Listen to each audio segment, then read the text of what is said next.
여러분이 너무나도 잘 알고 계시는 아브라함 링컨 대통령에게 누가 그렇게 간단한 질문을 했답니다. 아브라함 링컨 대통령께서 그렇게 크게 성공할 수 있던 비결이 뭡니까? 성공의 비결이 뭡니까? 라고 물었습니다. 아브라함 링컨께서 껄껄 웃으면서 대답한 말씀은 실패입니다. 많은 실패를 했습니다. 적어도 이 정치 문제에 내가 15번 낙선하는 실패를 했습니다.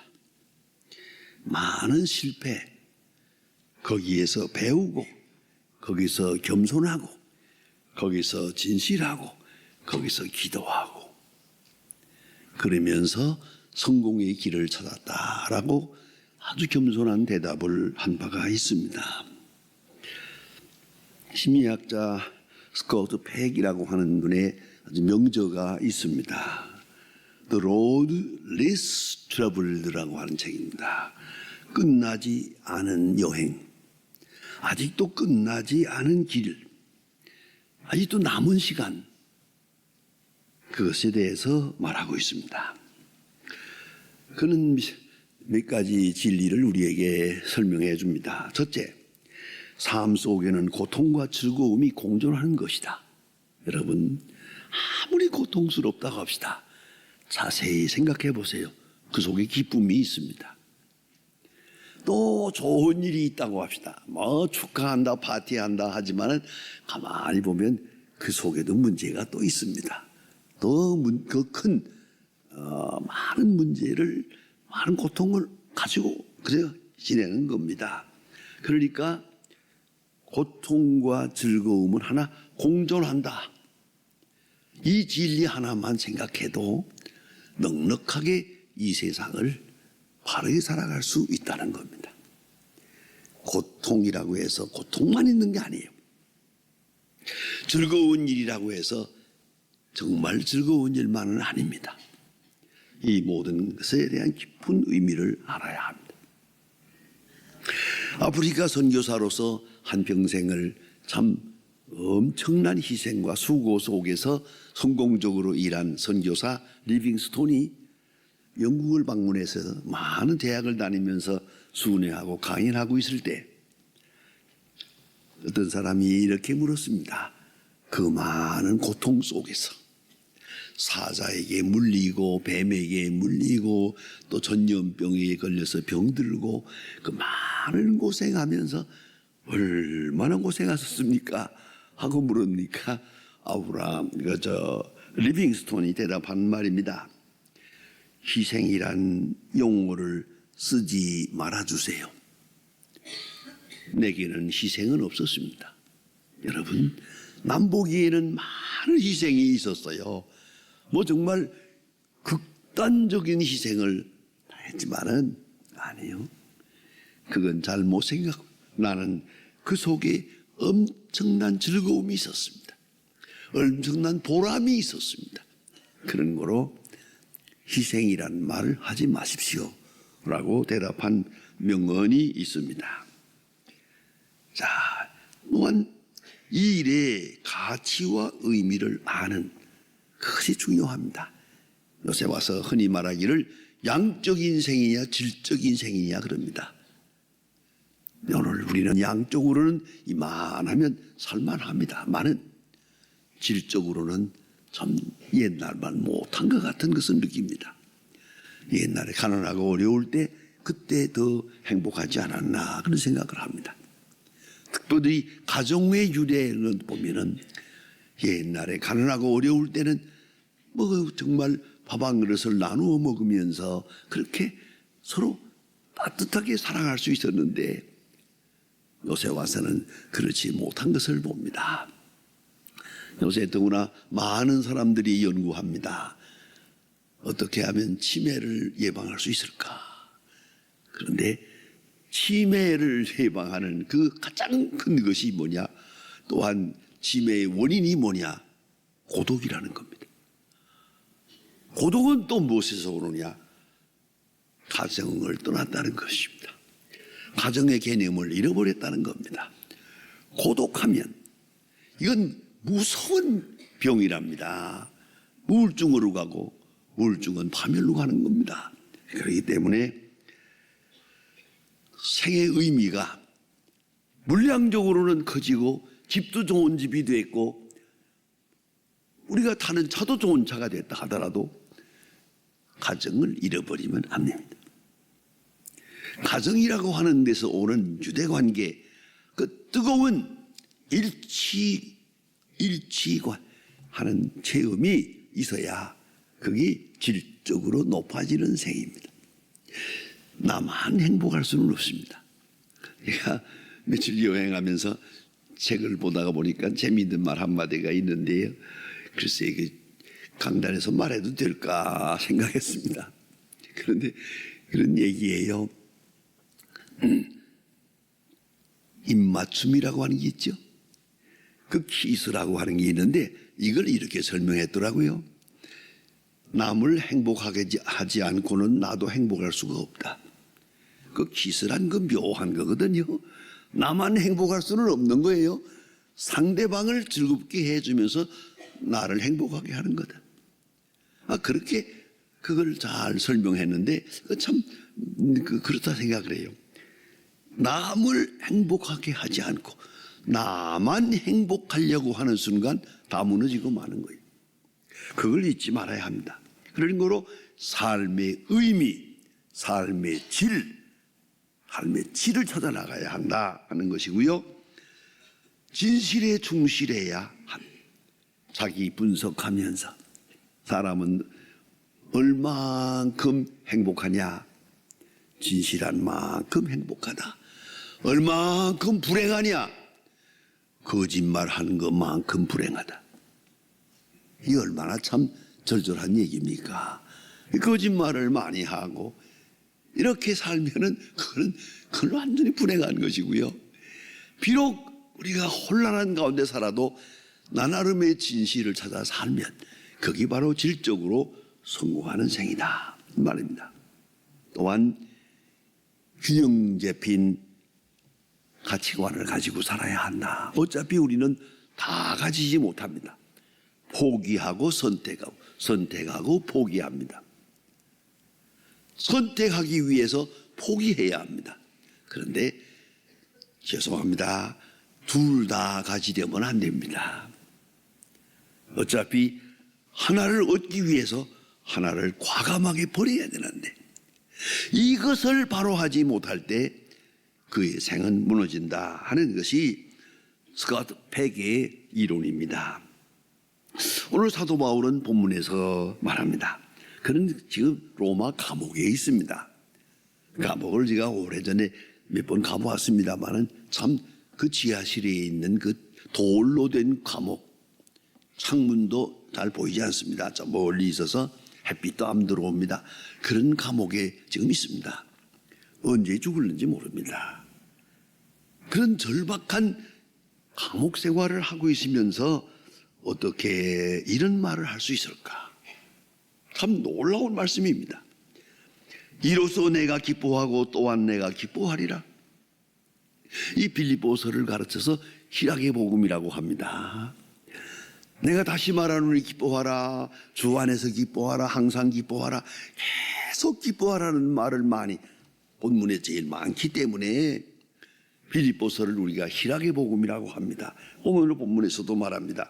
이로써 내가 기뻐하고 또한 내가 기뻐하리라.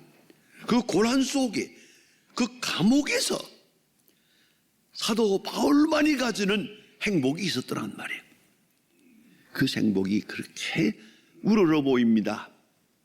훌륭합니다. 존경스럽습니다. 어째서 그런 일이 있을 수 있을까? 아주 신비로운 것입니다. 그 본문의 내용을 잘 분석하면 이렇게 말합니다. 알기를 원하노라. 내가 기뻐할 뿐만 아니라 내 기쁨을 너희가 알기를 원하노라. 엄청난 거 아닙니까? 내가 행복하고 이 행복을 다른 사람들이 알아줬으면, 내가 기뻐하고 이 기쁨을 모든 사람이 알기를 원하노라 얼마나 중요한 것입니까? 그런 비밀을 오늘 본문에서 읽게 됩니다.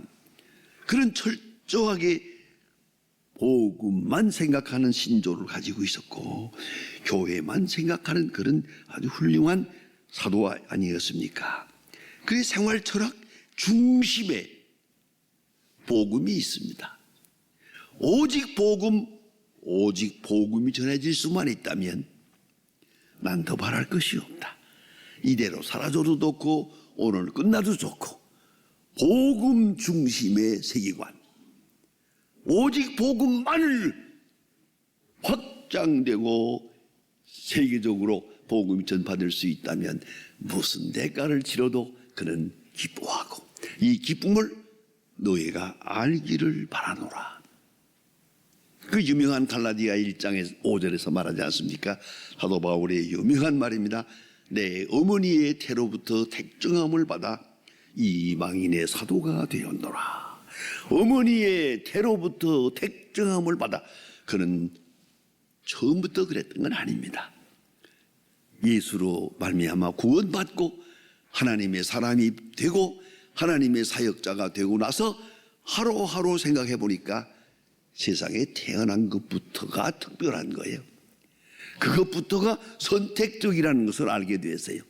그래서 하는 말입니다. 어머니의 태로부터 택정함을 받아 이방인의 사도가 되었노라. 아주 운명적으로 이것은 모름지기 30 넘어서 예수 그리스도의 사도가 된 다음에 그런 본질적으로 돌아가서 생각하게 됩니다. 길리기아 다소에서 태어났고 어머니가 나를 성경을 가르쳤고 그 모든 일을 쭉 생각하면서 어머니의 태로부터 택정함을 받아 이방인의 사도가 되었노라. 이렇게 도대체가 세상에 존재하는 존재의 이유를 확실하게 알고 있었습니다. 그리고 지금 말합니다. 현실 상황 환경 상관이 없습니다. 왜요? 복음 전파를 위해 태어났으니까 복음 전파만을 되면 됩니다.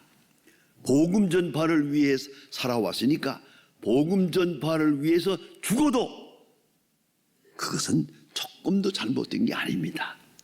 그러한 철저한 복음 중심의 세계관을 가지고 오늘 성경을 말씀하고 있는 겁니다.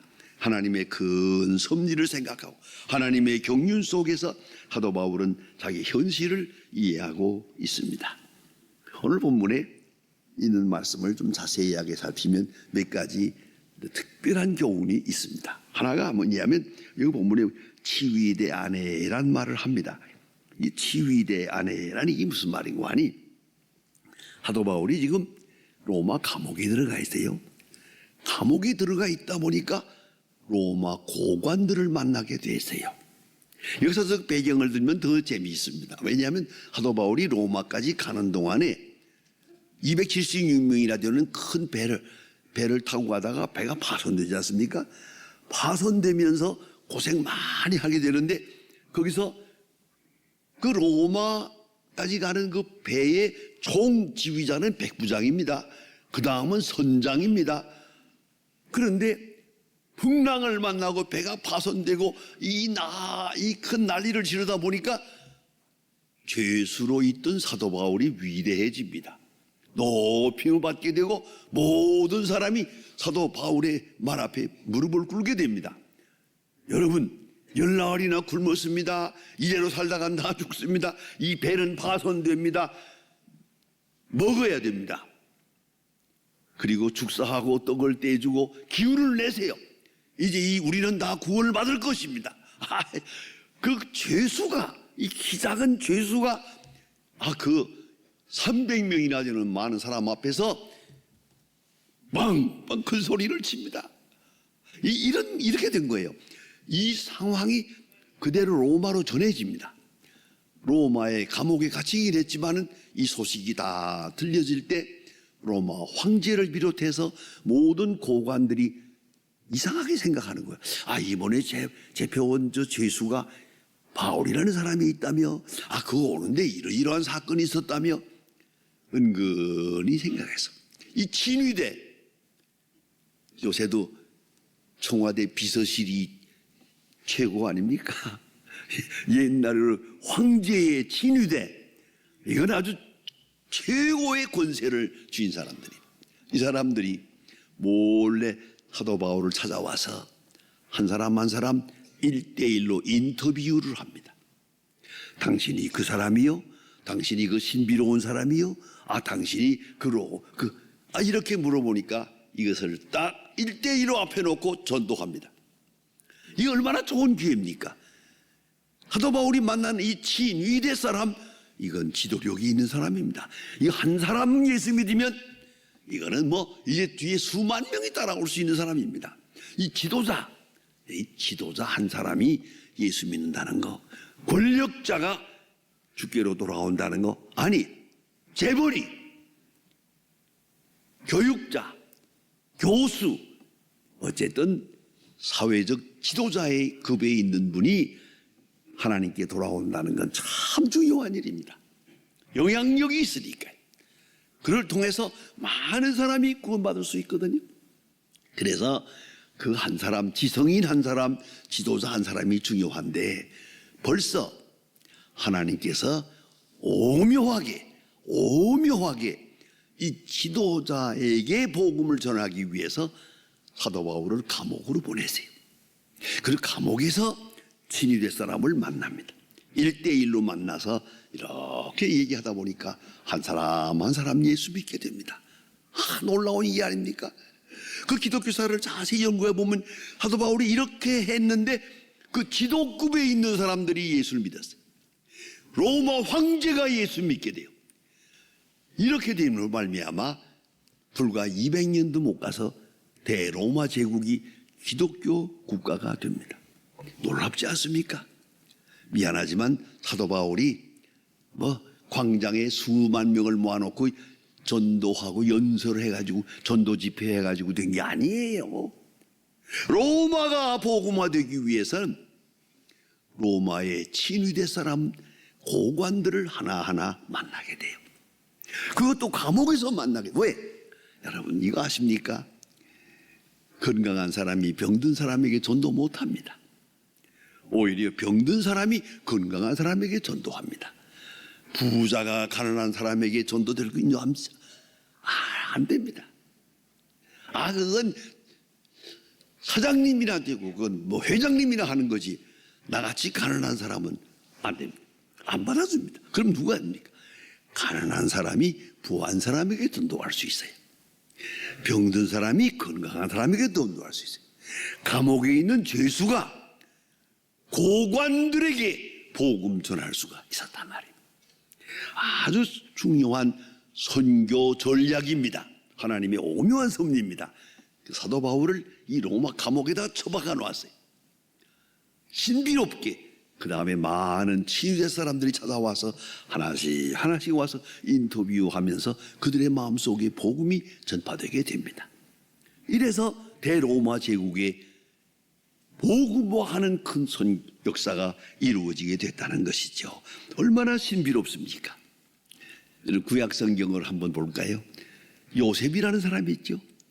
요셉이 참으로 억울하게 감옥에 들어가요. 감옥에 들어갔기 때문에 거기에 친위대 사람들을 만나게 되고, 로마의 감옥에 들어갔기 때문에 그가 총리 대신이 되는 거예요. 어떻습니까? 감옥에 못 들어갔다면 총리 대신이 될 것입니까? 이러한 우리 이 과정을 가만히 볼 때 이 친위대 사람들이란 말이 굉장히 중요한 의미를 가지는 거예요. 사도 바울이 감옥에 들어가서 로마의 고관들을 하나하나 만나게 돼서 로마의 고관들이 다 예수 믿게 되고, 그 로마의 황제 가운데 보면은요, 황제가 교회를 핍박할 때 황제 어머니도 예수 믿고 황제의 딸 둘이 예수 믿고 그런 사건이 있어요. 깊이 복음이 전파되게 됐단 말입니다. 특별히 오늘 성경에 보니까 재미있는 말씀이 있습니다. 겁 없이 전파하게 됐다. 내가 감옥에 있으니까 감옥 밖에 있는 사람들이 겁 없이 복음을 전하게 됐다. 참 재미있는 말입니다. 여러분, 저는 이걸 피부로 경험해 보았습니다. 두 사건 속에서 8.15 해방 전에 많은 목사님들, 장로님들까지 감옥에 갇혔습니다. 지자참배 문제로 가서 고생하고 있었습니다. 목사님들, 장로님들이 몇 사람 감옥에 가 있으니까 목사님도 없는데 교회는 부흥됩니다. 감옥에 가 있는 분들을 생각하면서 열심히 모입니다. 또 1950년에서부터 우리가 이 6.25 전쟁이 일어날 때, 그때만 해도 많은 목사님들이 감옥에 갇혀 있었어요. 제가 그때 교회에 나가서 봉사하고 있을 때인데요. 성가대도 하고 성가대 지휘도 하고 그랬는데, 참 놀라운 건 목사님이 안 계세요. 장로님도 안 계세요, 잡혀가서. 그런데 교회는 터지게 모였습니다. 지금도 성언합니다. 새벽기도회라는 건 없어요. 불도 켜놓지 않았어요. 깜깜한 밤에 새벽에 나가보면요, 발 디뎌놓을 자리가 없어요. 꽉 차게 교인들이 모여서 울면서 하나님 앞에 기도한 걸 보았습니다. 이건 뭡니까? 사도 바울 말이 겁 없이, 우리의 목사님이 감옥에 갇혀 있다, 겁 없이, 새 사도 바울이 감옥에 있다, 이걸 아는 사람들이 겁 없이 담대하게 복음을 전하게 되는 신비로운 역사가 이루어졌어요. 사도 바울이 이걸 알고 감옥에 또 고생을 좀 하지만, 나는 여기 와 있지만 복음 사역은 놀랍게 이렇게 확장되는 것을 보면서 기뻐하고 있는 거예요. 그 다음 말씀은 조금 더 신비로운 것입니다. 이 선한 일에도 경쟁을 하는 사람들이요, 경쟁을 해요. 여기 보니까 어떤 사람들은 사도 바울을 괴롭히려고 전도했대요. 사도 바울이 열심히 복음을 전하는데 감옥에 처박혀 있으니까 우리가 밖에서 전하면 사도 바울이 얼마나 배가 아플까.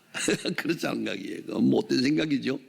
또 어떤 사람은 좋은 마음으로 사도 바울이 감옥에 갇혀 있으니까 우리가 열심을 내야겠다. 그래서 사도 바울이 이 모든 마음, 이 질투, 시기, 경쟁심 딱 포기하고 오늘 본문에 뭐라고 합니까? 그러면 무엇이냐? 거칠애로 하나 참으로 하나 무슨 방도로 하든지 전파되는 것은 그리스도니 내가 기뻐하리라. 역시 바울은 바울입니다. 이렇게 되나 저렇게 되나 경쟁, 시기, 질투 상관 안 해요. 복음만 전해지면 된다. 그런 거로 그는 감사해, 하나님께 감사하고 있습니다. 그런 거로 나는 기뻐하노라. 나는 기뻐하노라. 이 기쁨을 너희가 알기를 바라노라. 여러분, 오늘 우리가 깊이 생각해야 됩니다. 특별히 우리가 이 3.1절을 당해서 생각합시다. 많은 사람들, 정말 우리가 추산할 때 한 5만 명입니다. 많은 사람들이 그 순교를 당합니다. 그들은 순교하면서 이걸 복음적으로 소화했습니다. 순교와 순국을 하나로 보았습니다. 나라를 위하는 것, 그것이 그리스도를 위하는 것이고, 그리스도를 위하는 것이 곧 나라를 위하는 것이다. 애국하는 것이 바로 믿음의 길이다. 그래서 우리 조상들은 정말 훌륭했습니다. 우리 찬송가 지금 우리 부릅니다마는 옛날 찬송가 14장 찬송이 애국가입니다. 교회에서 애국가를 부르며 찬송가로 애국가를 부르며 나라를 위해서 그렇게 많은 수고했습니다. 여러분, 많은 핍박, 우리 장로님이 돌아가시고 우리 집사님이 돌아가시고 우리 목사님이 감옥에 있고 이래 보세요. 얼마나 열심히 나겠어요. 한 교회에 가서 모이기로 하고 기도도 하고 찬송도 하는데 설교할 사람이 없어요. 그래서 제가요 19살 때 설교했어요. 장로님들이 네가 해라. 자, 여러분, 얼마나 귀한 일입니까? 사도 바울이 지금 감옥에 있으면서, 자, 내가 감옥에 있음으로 인해서 이루어지는 놀라운 복음적 사역을 이렇게 바라보며 나는 기뻐하노라. 내 기쁨을 너희가 알기를 바라노라. 우리의 믿음의 조상들이 그렇게 많은 희생을 당했습니다. 그로 인하여 오늘의 우리 교회가 있는 겁니다. 다시 한번 깊이 생각하면서 환난과 고난을 통해서 역사하시는 하나님의 신비로운 경륜을 생각하고 내가 기뻐하노라. 이 기쁨을 너희가 알기를 바라노라.